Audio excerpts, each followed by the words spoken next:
ഏറ്റവും അധികം ബാധിക്കുന്നത് ഞാനും നിങ്ങളും പ്രതിദാനം ചെയ്യുന്ന കേബിൾ ടി വി മേഖലയെയും ബ്രോഡ്ബാൻഡ് മേഖലയുമാണ്. ഇപ്പോൾ കേബിൾ ടി വിയെ സംബന്ധിച്ച് നമ്മൾ പറയുമ്പോൾ കേബിൾ ടി വിയുടെ പ്രേക്ഷകരുടെ എണ്ണം കുറയുന്നു എന്നുള്ളൊരു സത്യമാണ്. പക്ഷെ ആ ഒരു സത്യം നമ്മുടെ മുമ്പിൽ ഉള്ളപ്പോഴും കേരള വിഷന്റെ കണക്ടിവിറ്റിയിൽ എണ്ണം കുറയാത്തത് കേരള വിഷൻ എന്ന് പറയുന്ന കമ്പനിയോട് കേരളത്തിൽ പ്രവർത്തിക്കുന്ന മറ്റ് MSOകളിലെ ഓപ്പറേറ്റർമാരുടെ താല്പര്യവും അവർ നമ്മളിലേക്ക് കൂടുതലായി കടന്നു വരുന്നതുമാണ് ഒരു പ്രധാനപ്പെട്ട കാരണം. ഇന്ത്യയിൽ കണക്ഷനുകൾ കുറയാത്ത കേബിൾ ടി വി വരിക്കാരുടെ എണ്ണം കുറയാത്ത ഒരേ ഒരു കമ്പനി ഉണ്ടെങ്കിൽ അത് KCCL മാത്രമാണ്. മറ്റെല്ലാ MSOകൾക്കും അനുദിനം അതിന്റെ കണക്ടിവിറ്റിയുടെ എണ്ണം കുറഞ്ഞുകൊണ്ടിരിക്കുകയാണ്.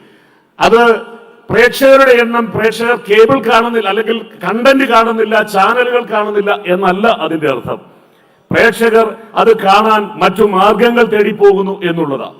മൊബൈലിന്റെ കടന്നുവരവ്, ഏറ്റവും ആധുനികമായ മൊബൈൽ ഫോണുകൾ ഇല്ലാത്ത ഒരാൾ പോലും ഇന്ന് ഈ രാജ്യത്ത് ഉണ്ടാവില്ല. പുതുതലമുറ തീർച്ചയായും അതിന്റെ അഡിക്റ്റായി മാറിക്കഴിഞ്ഞു.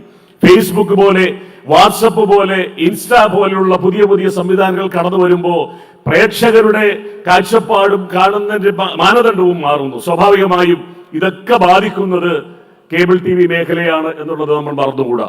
അതുകൊണ്ട് തന്നെ ഈ മാറ്റത്തെ നമ്മൾ മനസ്സിലാക്കി മുന്നോട്ട് പോകേണ്ടതുണ്ട്. നമ്മുടെ നയങ്ങളിലും കാഴ്ചപ്പാടിലും ഇടപെടലുകളിലും ആ മാറ്റങ്ങൾ പ്രതിഫലിക്കേണ്ടതായിട്ടുണ്ട്. ഇത് മനസ്സിലാക്കിക്കൊണ്ടാണ് ബ്രോഡ്ബാൻഡിലേക്ക് നാം കടന്നു വന്നത്. 2018 നമ്മൾ ബ്രോഡ്ബാൻഡിലേക്ക് കടന്നു വരുമ്പോൾ ഈ പറയുന്ന വെല്ലുവിളികൾ നമ്മുടെ മുമ്പിൽ ഇല്ലായിരുന്നു. കോവിഡിന്റെ അനുകൂലമായ ഒരു സാഹചര്യം നമ്മുടെ മുമ്പിൽ ഉണ്ടായിരുന്നു. ഈ സാഹചര്യങ്ങളെല്ലാം മുതലെടുത്തുകൊണ്ടാണ് അല്ലെങ്കിൽ ഉപയോഗിച്ചുകൊണ്ടാണ് ഈ ചുരുങ്ങിയ കാലത്തിനുള്ളിൽ 13 ലക്ഷത്തോളം ബ്രോഡ്ബാൻഡ് വരിക്കാരെ സമ്പാദിപ്പിക്കാൻ നമുക്ക് കഴിഞ്ഞത്. ഇപ്പോൾ കേരളത്തെ സംബന്ധിച്ച് പറയുമ്പോൾ ഏതാണ്ട് 43 ലക്ഷത്തോളം ആളുകൾ ഇന്ന് കേരള വിഷന്റെ ഉപഭോക്താക്കളാണ്, സേവനദാതാക്കളാണ്. അത്രയും ആളുകളിലേക്ക് ഈ സേവനം എത്തിക്കുന്ന ഒരു വലിയ സമൂഹമാണ് നിങ്ങൾ, അല്ലെ നമ്മൾ. പക്ഷേ അവിടെ നാം ചോദിക്കേണ്ട ഉത്തരമുണ്ട്.